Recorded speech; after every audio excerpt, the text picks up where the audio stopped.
Welcome to the Rooted Healing podcast, where we seek to deepen our kinship with the living world and with the great mystery that runs through us.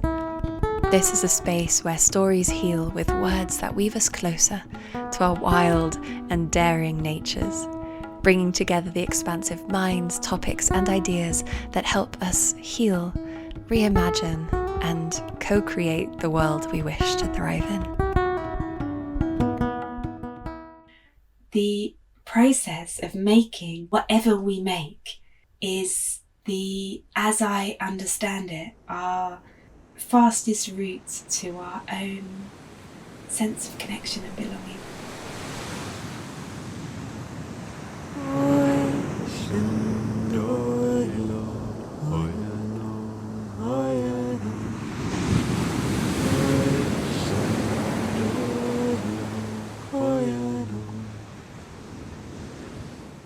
Dory Joy is a multidisciplinary artist, ancestral craftswoman, herbalist, space holder, and educator. Her paintings are known for their deeply indigenous intimacy with the ephemerality of life, which is surely influenced by her almost 30 years of initiation and intimate training with indigenous women and elders in many areas of ancient craft and ceremony. Dory is a mother of 3 and a grandmother of 2, and her work is informed by her passion for sustainability, rooted in connection and reciprocity.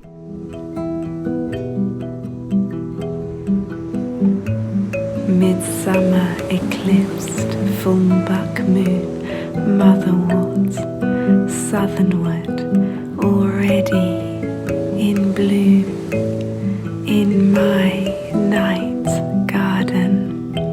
Silver shadows, taste of secrets, pungent and pearly, pennyroyal, skullcap, delicate, holy, watered with... This episode features snippets of spoken word from Dory's beautiful collection of original art and traditional crafts called 13 Secrets, which follows a seasonal and cyclical spiral of becoming and belonging, weaving themes of grief, hope, forgiveness, and courage beyond linear time and cultural divides, rooted in our shared memory. Survive through enduring lives of roots and wild seed. I made my incredible drum with Dory in one of her workshops, which was honestly the most profound, life-affirming initiation into my own ancestral memory and soul reciprocity with the land that raised me. The way she introduced us to the hides and the accompanying materials gave me a completely different perspective of what it means to craft something from the living land. We covered a lot in this conversation, including some reflections that definitely gave me thought to chew on. I hope you enjoy her words of wisdom. I would love to begin with diving into the significance of the drum in the human existence and how, in particular, making our drum really intertwines us with understanding the living world around us. Oh, I've been making drums with people for a really long time, and it's work that I love so much because it brings me really close to the heart of the earth. It brings me into intimate relationship with these organic materials harvested from the land around me, and it brings me really close to the hearts of the people, and all those things nourish my own human experience very much. I hold workshops in all kinds of other crafts as well, ancestral skills and traditional crafts and things like roadkill handling and embroidery and, a whole spectrum of traditional craft.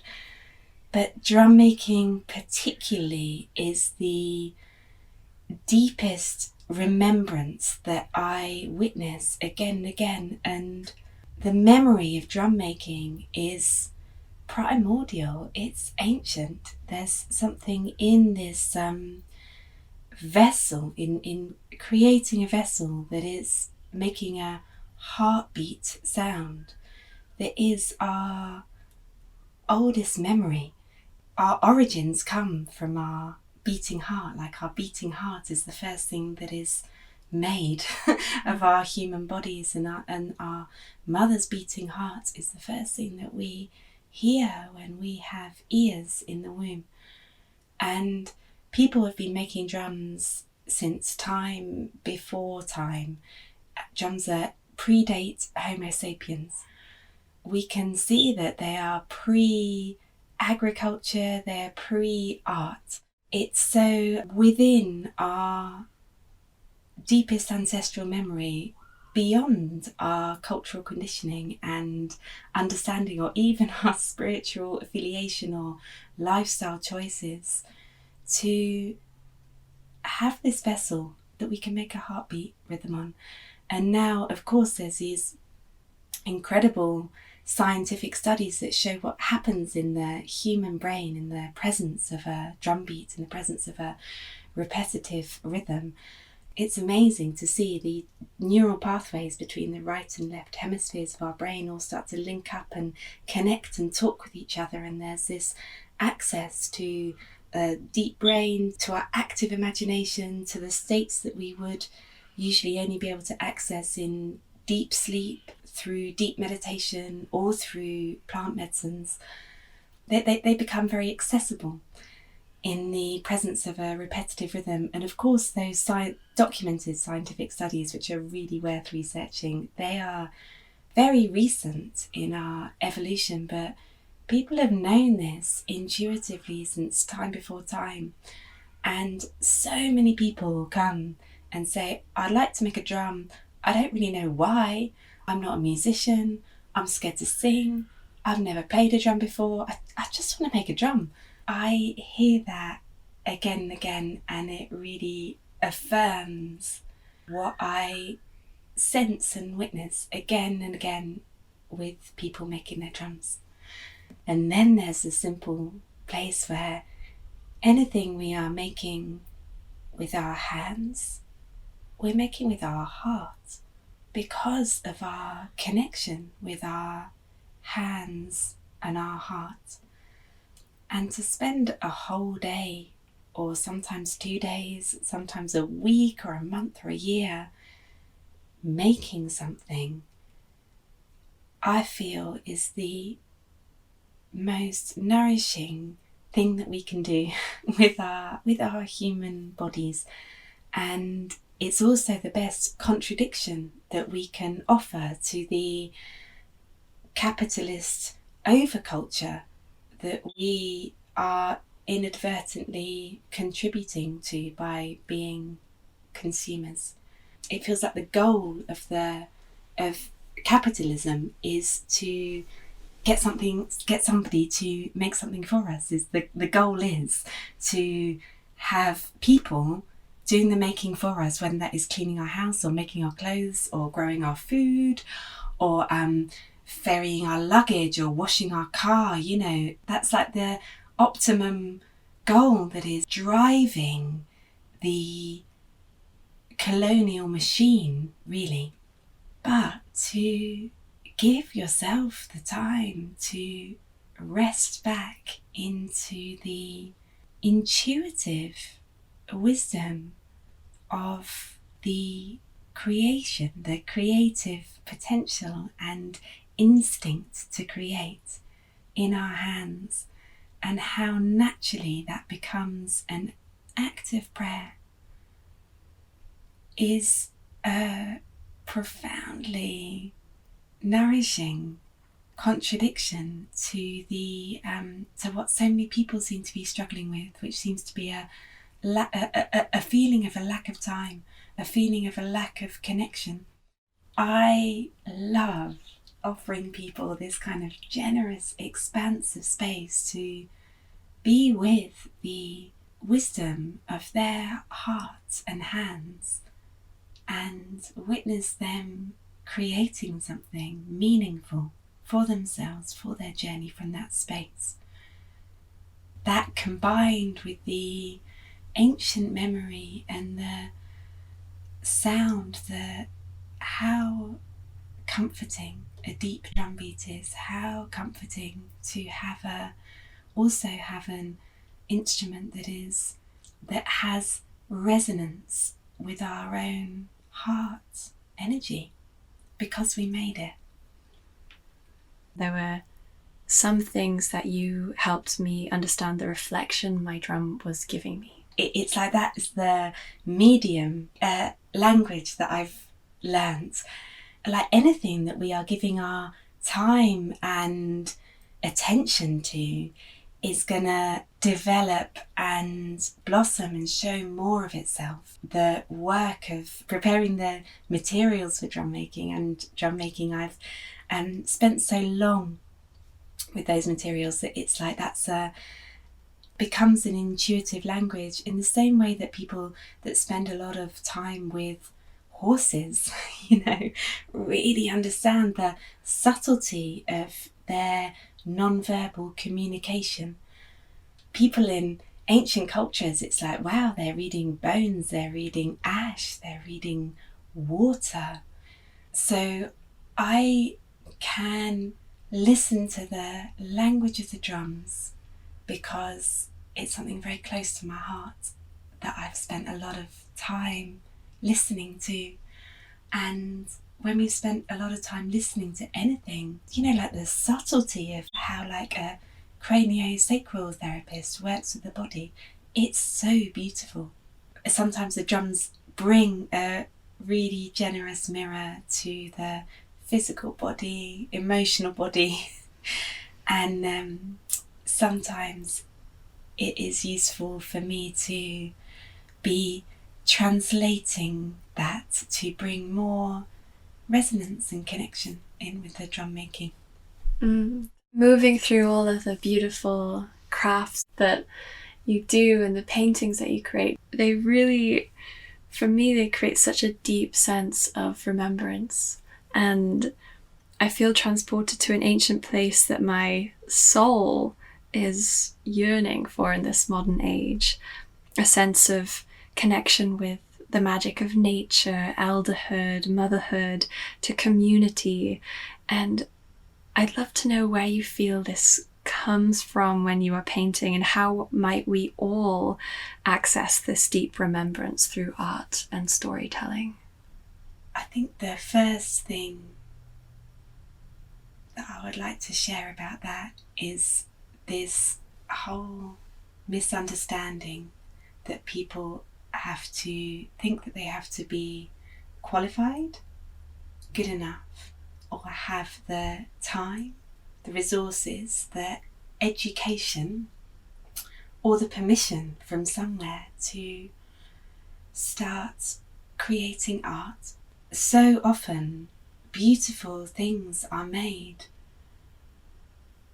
and sometimes they're made by surprise, but so often they're made as a response to places that we don't know how to find the words for. They're this beautiful thing of a kind of time out of time, and we're really conditioned in our culture to believe that what we invest our time in, what we make, needs to be useful for financial gain, to have financial worth. Those thought forms can really impact our creativity. Painting has always been the place where my night dreams meet my yearning. And I've painted a lot of elders, and I think that's this sense that I've had that I started looking for my elders. I started looking for elders to teach me craft, to teach me their traditional craft, to teach me their ceremonial ways, like when I was very young. And I felt like I had this remembrance of this village. I did grow up in quite a vibrant community, and I was really lucky to have 2 sets of grandparents who were lovely. You know, they both gave me a lot. This sense of our elders, of really like treasuring their wisdom, and in some way really asking for their blessings in the way that I was painting them. And that's the other thing I'd say, is to not wait until you feel like you've got a luxury of time before making something. You know, like anything that we can explore the process of making from scratch is going to nourish us, whether that is growing a vegetable or knitting a scarf instead of buying one, or, you know, seeing if we can crochet or embroider a little altar cloth. The process of making whatever we make is as I understand it, our fastest route to our own sense of connection and belonging. I can't help but feel that all of your work is deeply cyclical and connected to the ephemerality of life. In your gentle but powerful commitment to active decolonization, what is it that gives you hope, and what do you think it is that wants to come through in this way? What is it that gives me hope? That our earth keeps turning in beauty all the time. If all we are ingesting is the mainstream news or our social media feeds, wow, how depressing. But then it's like, look at that, sun rising every morning, the moon waxing and waning across the sky every month, like the stars in their beautiful dance of constellations. It's like the same hope of a seed to bloom. I understand that despair is, I understand it, and it's a very human thing, and our earth gives me hope. And any way that we can give ourselves the opportunity to feel wonder, to feel like we are in the lap of something great and beautiful and real, is gonna help feed our courage to keep living and keep loving as best we can. We begin at the beginning of each moment we're still living, and after the dissolving embrace of what we thought we could not bear to feel, to face, we were so afraid, then devastated, but here we are, still standing, with all that we are owed in our empty hands, all that we know still singing in our bones. All we are now is an echo of our kindness. Every scar on my body, every line upon my face speaks of something I've lived through, boundaries made. We are maps, our bodies are journeys of all that we have loved, marking the graves of all our losses. Flowers bloom. I feel we are so deprived of myths and living role models who transmute the wisdom of motherhood and grandmotherhood in a way that inspires deep respect in our society. So I would love to hear about your relationship with yourself in these archetypes within life's cycles. Within the mother and grandmother archetype. Yes. Oh, lovely. You know, there's that expression, oh, she's very becoming, to describe someone as being beautiful. And it's like, wow, to witness anyone's becoming. And I think in that we mean they're becoming themselves, eh? Motherhood, I've really felt the mercy of the generosity of all of my children to come to me, and how much they've shown me about love.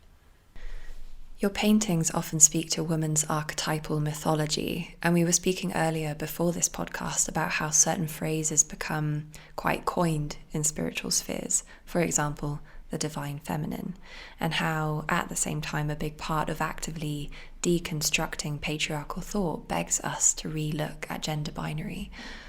Would you like to share some of your personal reflections around this?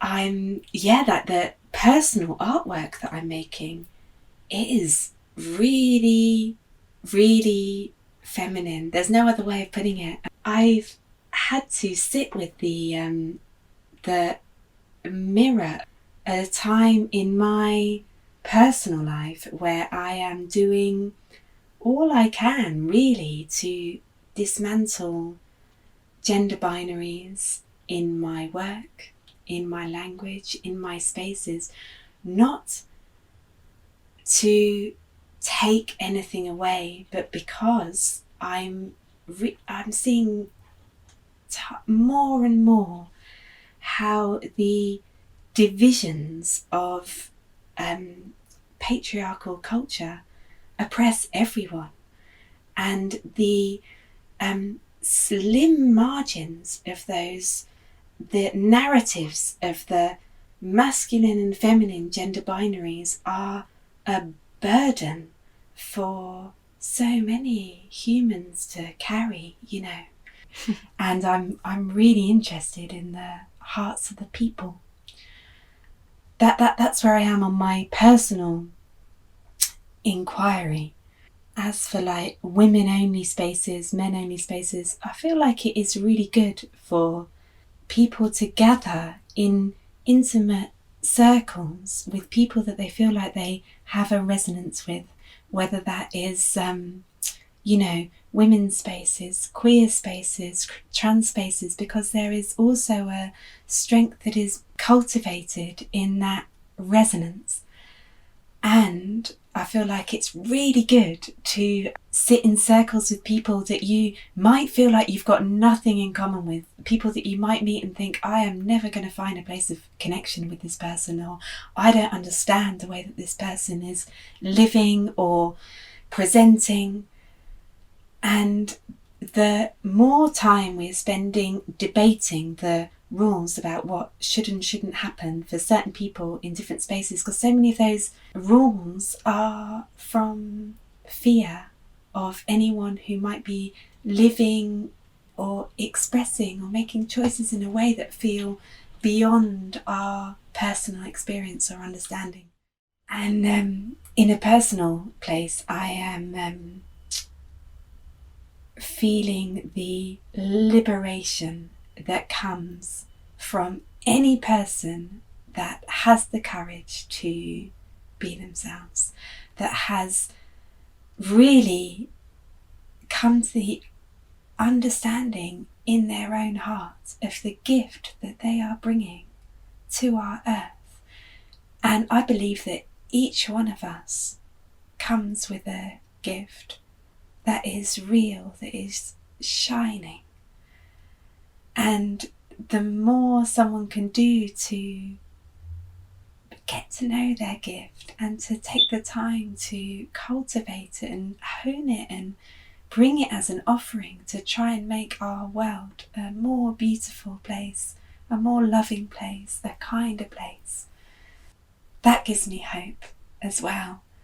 My monthly cycle informs my creativity deeply. So that's my own personal tracking, and it's a really ripe inquiry. When I'm working with my dream space, that comes across, really in the realms of what might be referred to as the deep feminine. And you know, the feminine is the earth. That's in my tradition, it's like Mother Earth and Father Sky, Father Sun. And so it's like we've got those polarities of the night and the day, but then there's all those shades in between. It's like the spectrum of light that spans the day, like the spectrum of the shades of dusk and dawn and all those in-between times. And it isn't as linear as just night and day. There's a whole array of how light moves in darkness and how shadow moves in light that make the beauty of a day. And that's how I see gender and gender spaces. Thank you so much for taking me through that, because it's definitely something I've been musing over in terms of creating space and holding space.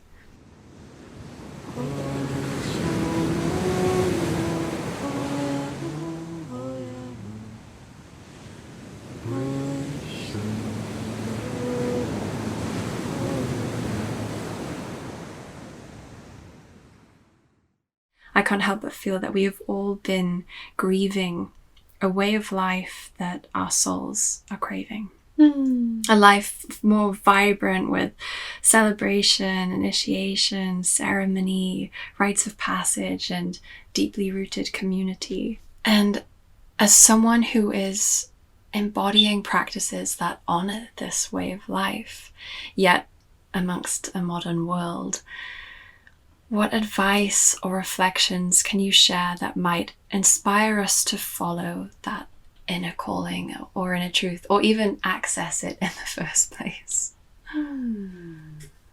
I feel like the impact of colonialism is felt so deeply in us all. And firstly, I'd speak to the starvation that you're mentioning. I've witnessed that starvation can make us behave and become spiritual orphans, riddled with like middle-class-itis that are like scrabbling for the any bits of anything that feels indigenous to our earth, which is what we're craving actually, is our own sense of belonging.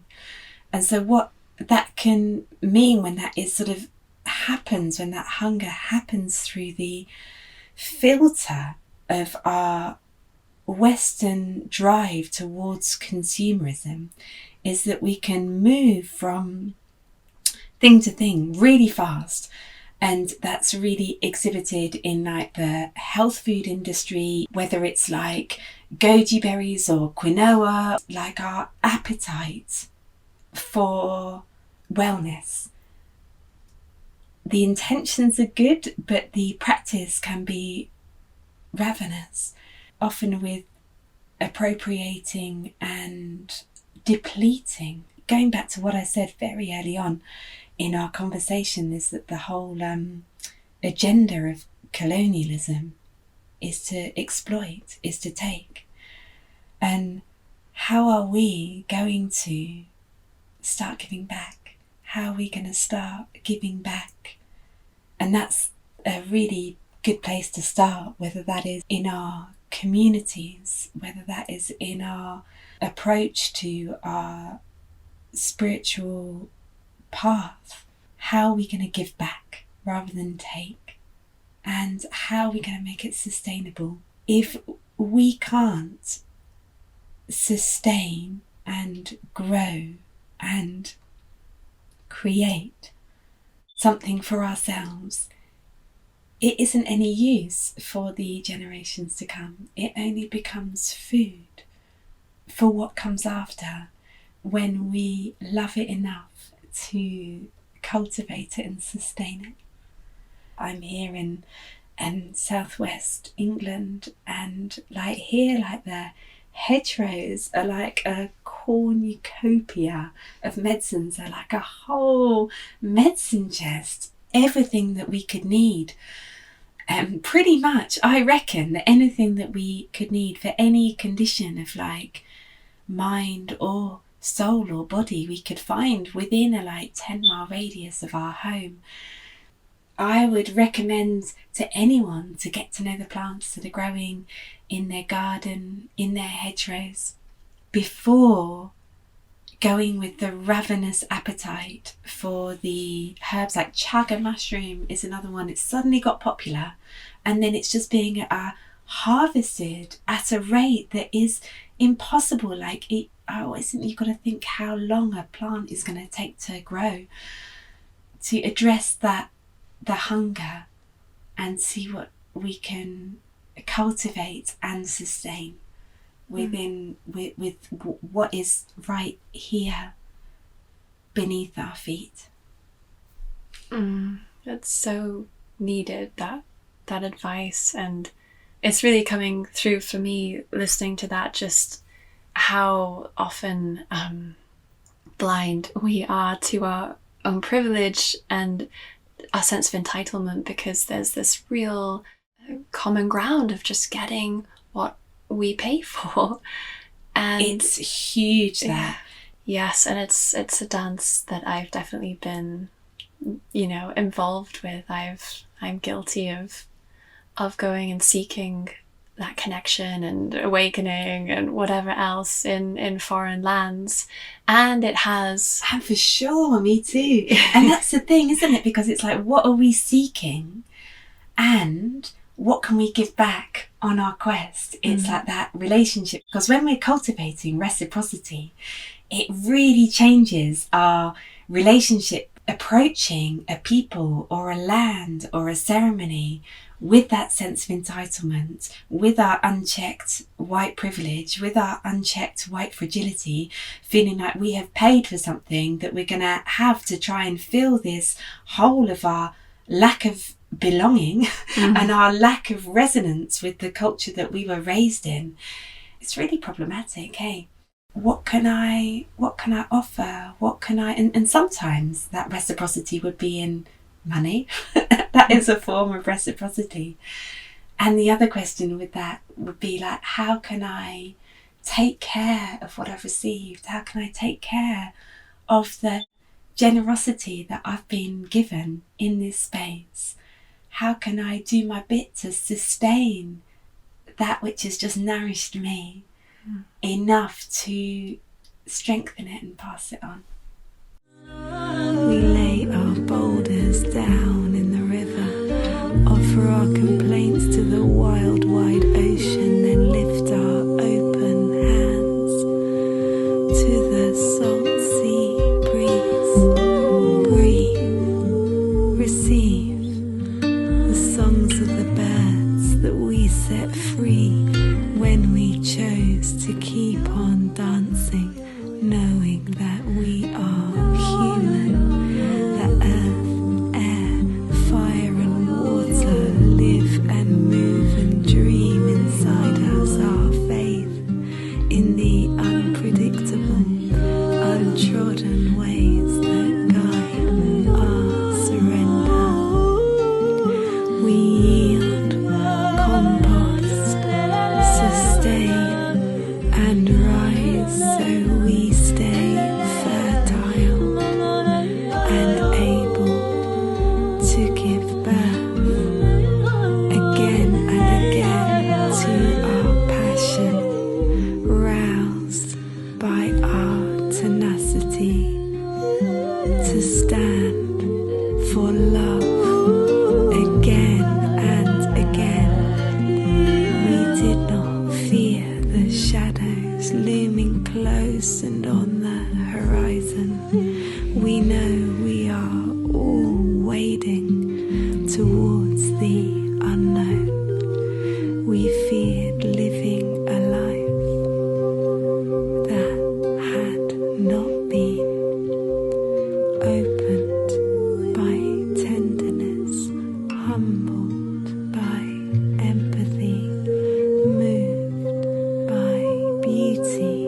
dignity long after our hearts stopped beating. We found truth, we found love, we found each other again and again.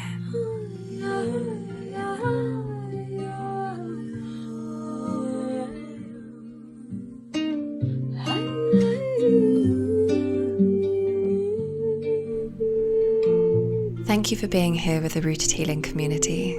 I hope you found nourishment and insight in this conversation.